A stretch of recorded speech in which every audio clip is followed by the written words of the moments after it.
Hello, and welcome to episode of 3 of Problem in Omaha for Fun and Profit, the video series where we teach you how to make better decisions playing poker, playing Problem in Omaha, and in life, and in your poker business, whatever game you're playing. So I've got a couple tables here, but first I want to talk about goal setting in poker. So. What sort of goals should you be setting? What's the right mindset? A lot of people, their goal with poker is to win a lot of money. That should be your goal, But your goal that's not the goal you should set, because results aren't really under your control, at least not in the short run. There's variance, there's luck, So I don't think you should set a goal of I'm going to make $5,000 this week or this month. Instead, you should focus on things that you can control. So the most important thing is to be honest with yourself and to recognize your weaknesses. What is your biggest weakness? It can be, there's all sorts of weaknesses you can have. Maybe you're not disciplined enough off the table. Maybe you don't spend time studying. You're playing video games, you're partying, you're drinking, you're smoking the reefer, whatever. Marijuana cigarettes, rolling up the marijuana cigarettes. So you could say my weakness is studying. I don't do enough studying, enough hand review. I'm not on the training sites often enough. I'm not watching the videos. I'm not going over hands I played, looking for mistakes my opponents made,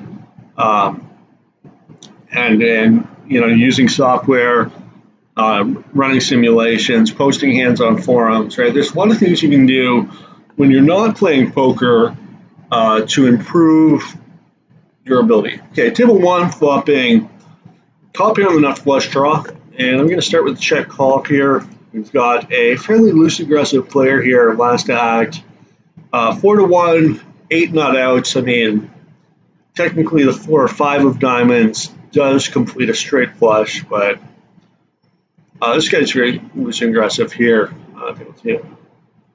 Nail the board pair, so I'm just going to check fold. Table 2. Try a bet once, give up here with top and bottom. It's a spot where a lot of hands that have reasonable equity against me can fold. I don't think he's ever going to fold a flush. That's certainly not really my goal. Flopping parent gutter here. I think I have to continue. Turning the nuts, and I will raise pot. I will putt it. Not my ideal river, but with only $9 left, I think I just got to put the money in and hope for the best, right? So you got a pretty big draw, open-ended diamonds, bricked a lot, and he goes for the snap reload, so he's ready to rumble. Top and bottom here, turn, quite connecting. Maybe I could call there. I don't really have that great a line on my opponent's play. We were playing some earlier. It was very loose, even at table 3, flopping the boat. And I'm just going to go for a half pot lead. There's really no point in betting too much. Such a dry board, there's no draws, so just go for the half pot bet, especially with the underfold. I do think you have to bet it. You don't want to give any free cards that could potentially be very expensive. So I don't really like heads up play that much. More of a 6-max specialist, but it can be a good way to get some really good games, and you do at least you can develop really good reads on your opponent. So just gonna limp in here because my opponent's more on the aggressive side. Pretty good flop. And then just called down. SPR is really high. Um, I'll probably fold if he check raises. Definitely check back. So, I mean, he probably would have folded if I raised the flop. Maybe not. You know, maybe he starts stationing. But pretty clear defend here. And flopping 3-pair. It's pretty nice. But there's so many bad turn cards, like that one. So I wouldn't mind a check raise. And if I turned a boat, I actually would have just started calling him down, to let him continue bluffing. He does seem like a very aggressive opponent, so often the best thing to do against these guys is just let them hang themselves. Probably check fold now. Checks back flop. Maybe I'll look him up. King. Nice hand. Did have the top pair.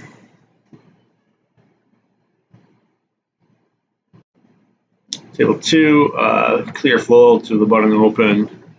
A very weak hand. Even if I had like a 5, I would probably fold though. I think by the time you get to a 6 or a 7, you do have to take a flop. Table 1, I'll just pass. Not really that good a hand, despite the nut suit.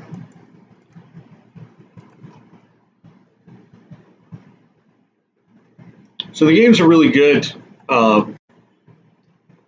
My tags, I use yellow for fish and blue for whale. So you can see on table 3, it's just all fish or all recreational players. We've got one player on table 1 here, looks like a rig, and table 2, but these guys are whales and fish respectively. So a whale and a fish.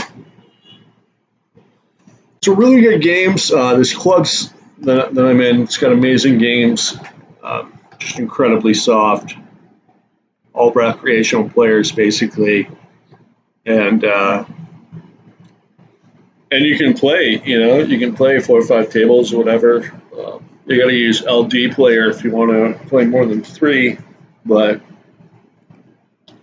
yeah, all in all, great games. I'm very very excited, very enthusiastic about playing on this club.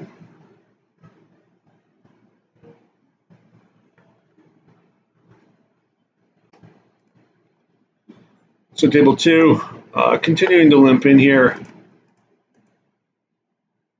Just counterplay to the fact that my opponent is so aggressive. Reduce my variance a bit. I think I'll actually quit this heads-up game pretty soon.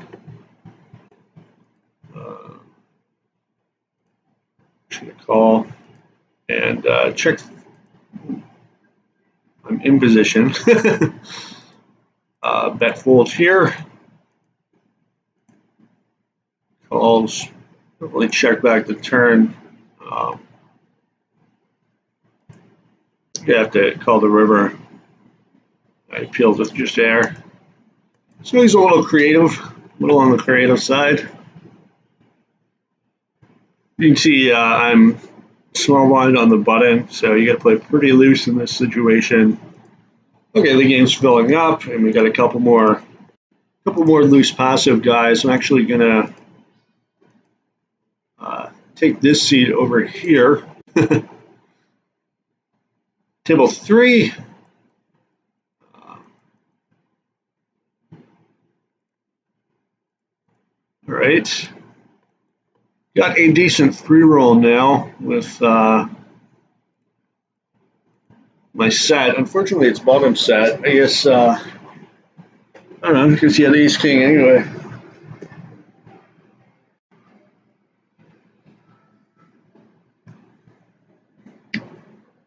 Yeah, I'm glad. Thank you for tuning into this video series. We are going to be producing a ton of content.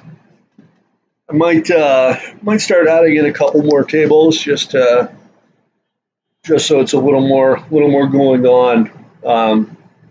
But back to the original topic I wanted to talk about, which was goal setting. So I think the first thing to do is to take stock.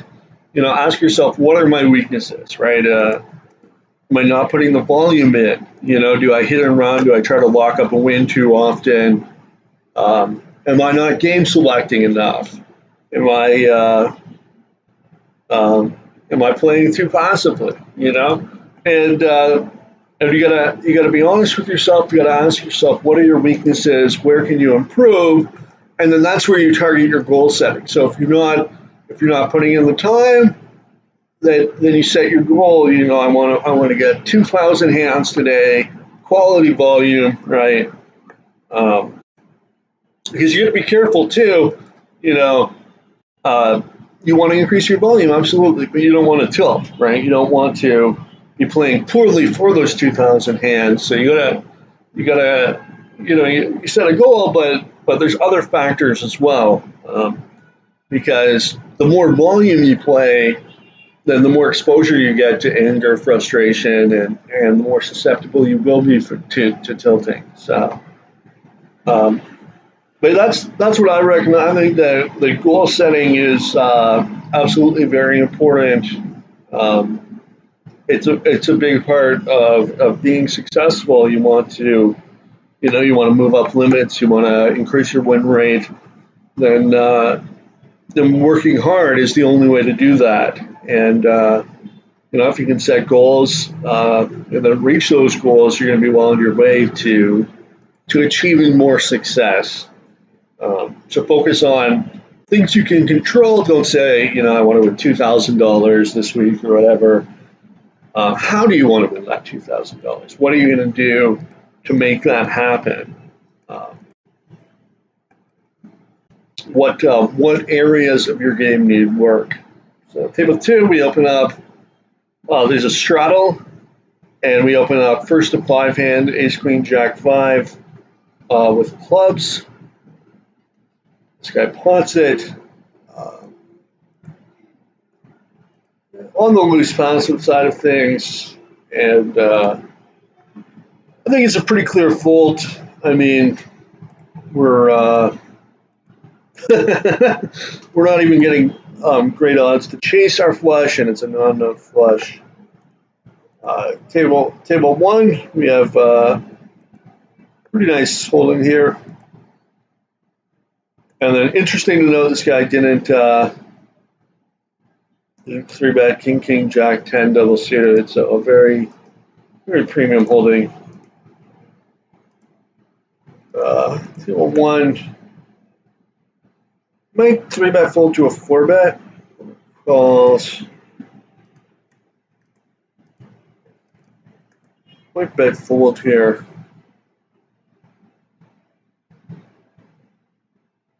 Take it down. Definitely not a great flop for us. Yeah, it looks like our opponent doesn't actually raise that much pre-flop, so maybe not that great for him either. We're back to heads up now on table 2. I think I'm just going to quit it. Really want to play this guy heads up. All right. Well, thanks for tuning in. Really appreciate it, and hope you can take the time to check out our other content as well. Please do feel free to subscribe, and if you want to share this video on social media, post a link on Facebook, make a tweet, whatever, would really help us out. Help us to continue to provide you with high quality PLO content. We're going to have a lot of new stuff coming out over the next little while, so make sure to set your bookmark and check this channel out again. Take care for now.